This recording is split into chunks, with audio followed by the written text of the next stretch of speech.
Hello, hello. Thank you so much for having me. Like my dad said, he did a great job of introducing me. My name is Allie Stuckey. I am better known on the internet as the conservative millennial. I am not the only conservative millennial. There are about 25 of us in the world, but I am one of them. So I decided to dub myself the conservative millennial. And about a year and a half ago, I started making these short 2 to 3 minute videos, just giving my conservative millennial perspective on what was going on in the election at the time. It was one of the most exciting elections that we've ever had, certainly that millennials have ever experienced and have gotten to vote in. So I decided I was going to give my conservative millennial perspective because I felt like that was lacking. And I also saw a deficit of knowledge among not just conservative millennials, but millennials in general about what was going on in the world and what was going on in conservative politics at the time. So I kind of struck iron while it was hot, and it really just kind of took off. Like my dad said, I started making videos. They were getting millions of views. I ended up building an audience, and now I do have the privilege of sharing my conservative millennial perspective on other outlets as well. But what I have learned in my very short time in media is really who millennials are, what millennials care about, and why we vote the way that we do, and why we think the way we do, and why we care about the things that we care about. And whenever I talk about millennials to older generations, I'm talking Generation X, baby boomers, silent generation, they ask, what are we going to do about the millennials? What are we going to do about these young people? Millennials are those very often complained about kids who were born anywhere between about 1985 to 1999 or so. So if you were born in that section, you're a millennial. I was born in 1992, and so I'm right smack dab in the middle of that. Now, let me comfort you by saying that every generation since the beginning of time, Adam and Eve, asked, what is this next generation going to do? Are they going to squander everything that we have accomplished for them? Are they going to carry out our accomplishments? So you are not the first generation to wonder if the next generation is going to ruin everything for you. However, the sentiment that I seem to feel when I'm talking to older generations about millennials is that, well, millennials are worse than any other generation. We are the worst generation that has ever lived, and the problems that we present as millennials are perhaps worse and even deeper and harder to solve than the generations who had problems before us. We are distracted, we are selfish, we are entitled, we fear commitment, we care more about feelings than we care about facts, we have no moral compass, and we don't attach our actions to our greater consequences. That's kind of the characterization of millennials. And I'm here to tell you that those things are absolutely true. They're absolutely true about millennials. Now, I know those of you out there who are millennials are getting very defensive right now. You're saying, no, that's not me at all. But let me just tell you. So we are distracted. I actually looked this up. I wanted to see how long our attention span was as millennials. And it's 8 seconds. 8. It's amazing that I've gotten this far in the speech. And then I wanted to look up, okay, how long is the attention span of, say, a goldfish? Well, a goldfish can hold its attention for 14 seconds. So millennials are really lagging behind here. We're 8 seconds, goldfish is 14 seconds. So we are very distracted. We are also selfish. We're known as selfish, and other millennials say, well, no, I'm not selfish at all. I'm the most selfless person out there. But let me tell you that, okay, so the front-facing camera at one time, it didn't exist, okay? You know, the camera on the front of your phone, it didn't exist. But someone from Apple saw us millennials walking around with our phones, walking around with our cameras, turning them around, trying to take pictures of ourselves, and they said, oh, the front-facing camera, that's what we're going to create, and they called it the selfie. And if you didn't already realize, selfie is actually in the word selfish, and that is because of us millennials. So there is a portion of millennials who are actually selfish, and we do fear commitment. If you look at the statistics, millennials are getting married later, they're leaving their homes later, they are settling down later. There is a portion of millennials who do fear commitment. We do lack a moral compass. Millennials are leaving the church, religious institutions, and moral institutions in droves. We actually prefer moral relativism. No one can tell us what is right and wrong. And thus, we do often have difficulty associating our actions with real-life consequences. And probably because of all of these things, millennials are also overwhelmingly liberal. There was a study that came out this week by Harvard's Institute of Politics that said that 66% of millennials prefer Congress to be run by liberal politicians rather than conservative politicians, so a 2-to-1 ratio. Now, before we lose our minds over that statistic, we really shouldn't be all that surprised. Young people tend to vote liberally and to lean liberally until they get their first significant paycheck, and then they look at the paycheck and they say, wow, taxation is theft. I'm not going to vote for liberal Democrats anymore. So the fact that millennials are leaning left right now shouldn't be all that troubling. But I think what is troubling about the direction that millennials are headed is not necessarily that they're voting Democrat, but it's the Democrats that they're actually following. I mean, if you remember back in 2016, which seems like 25 years ago at this point, so much has happened in 2017. But if you remember back in 2016 in the primaries, more millennials or more people under the age of 30 voted for Bernie Sanders, a self-proclaimed socialist, than voted for Trump or Clinton combined. That was 2 million people. And then another statistic brought out by YouGov this year found out that 44% of millennials polled would prefer to live in a socialist country.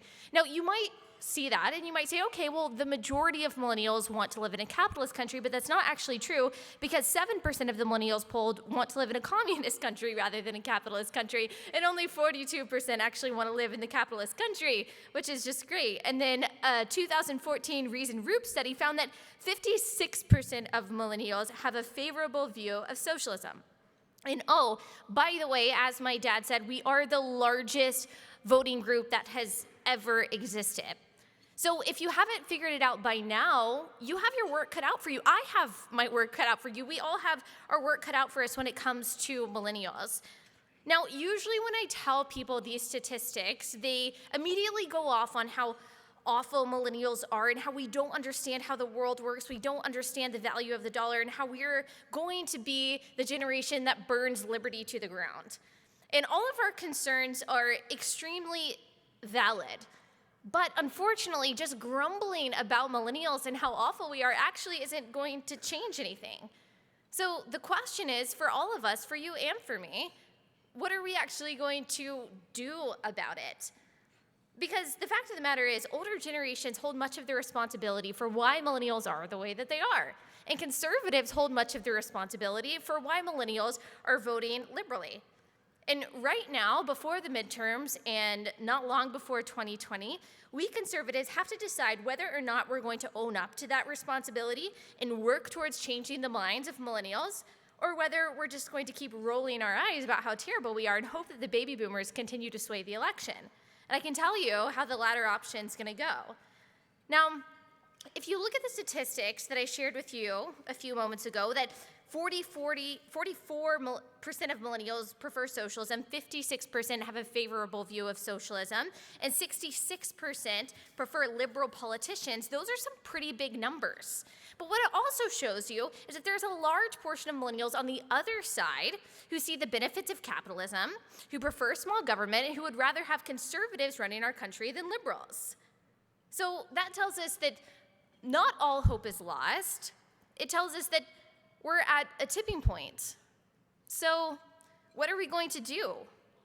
How are we going to solidify the votes of the millennials and that we already have and start to enlighten the portion of millennials who are headed towards socialism? And we could talk for hours about the proper use of social media, how to leverage celebrity voices, all of the details of millennial-centric campaigns. But underneath the most cutting-edge strategies is really essentially branding. How do we brand ourselves as conservatives in a way that's going to be attractive to millennials? And quite frankly, that is something that conservatives just have not been very good at. We are not good at communicating why conservative policies are better. They just are. If you want to keep your money, vote conservative. If you don't want the government to take away your guns, you should support the Second Amendment. If you don't want illegal immigrants taking your jobs, then deport them. And that's about it. And that used to work at one point, but it doesn't anymore because millennials aren't satisfied with those explanations. That Harvard study that showed millennials preferring liberal politicians asked the millennials, what is driving you to vote for these liberal politicians? Why do you want liberals to control Congress rather than conservatives? And the answer that most millennials gave was that they are worried about minorities being targeted. They are scared that minorities are feeling under attack. And so that statement right there tells me everything I need to know about what drives millennials to vote the way they do. And it's empathy. It's empathy. That's what motivates millennials to vote the way that they do. And there are lots of bad things about millennials. We've talked about all of those characteristics, but I think one quality that does need to be applauded is how empathetic we are towards those on the margins of society.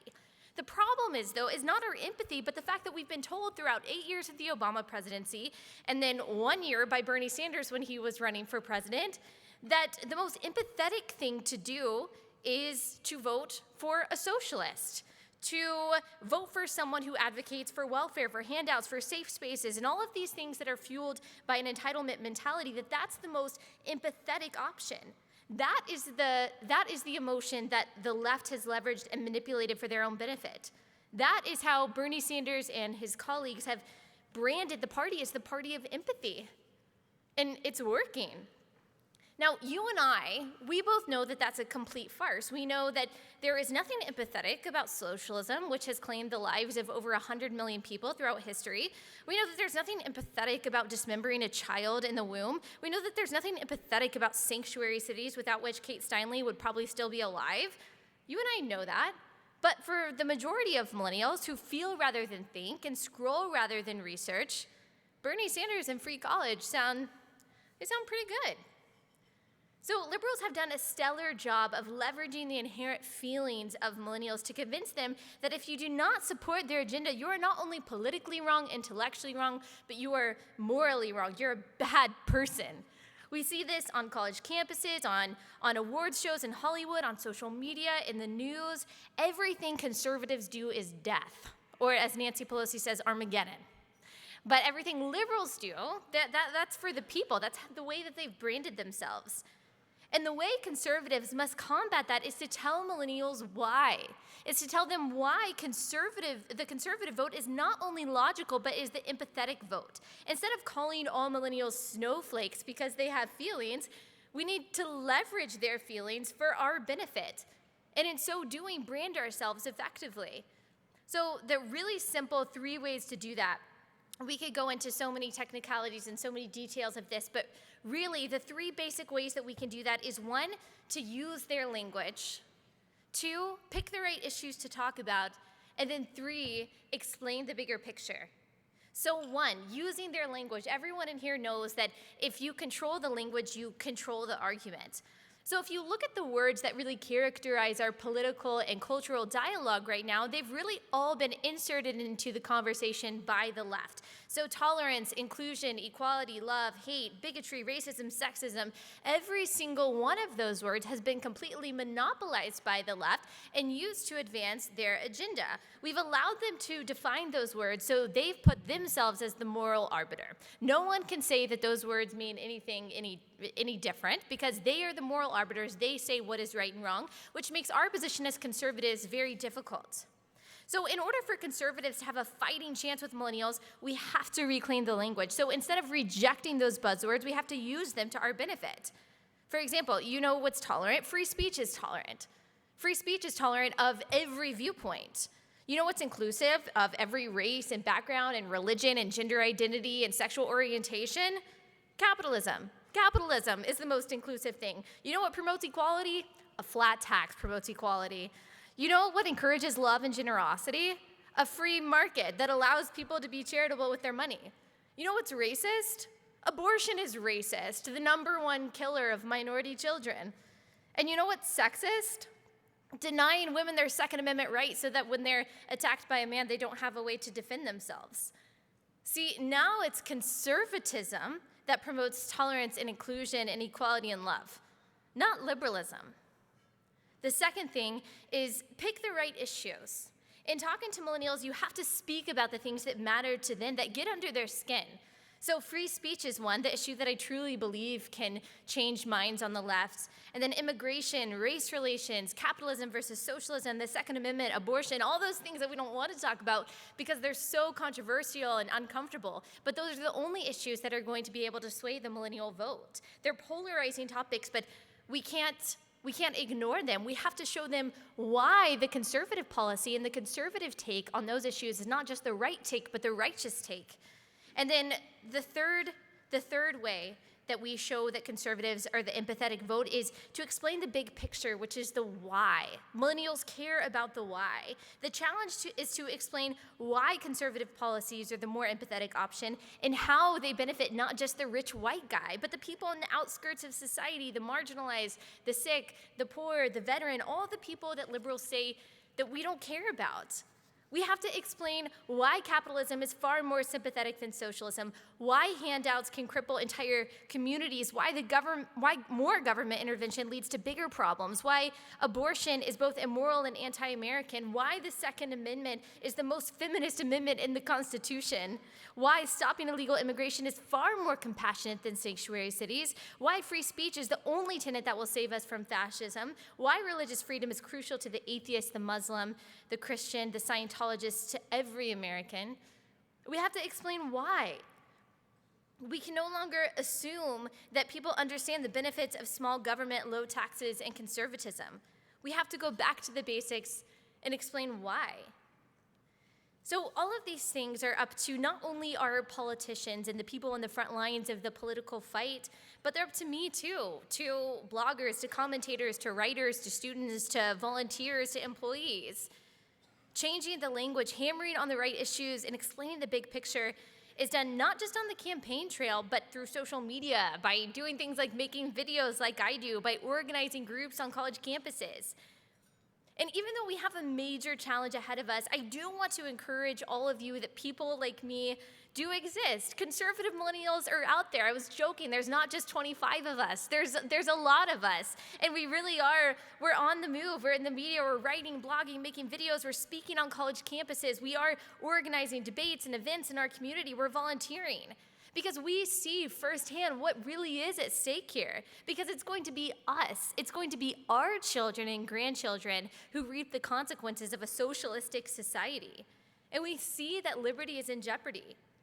So I want you to take heart. I want you to take my advice, but I also want you to take heart, knowing that we are out there, we are growing, we do care, we are moving, and there are more of us that care about our country than you know. So thank you to all of you for setting the stage for us and helping us continue to carry this freedom that I know that all of us hold dear. And I promise that we won't let you down. Thank you.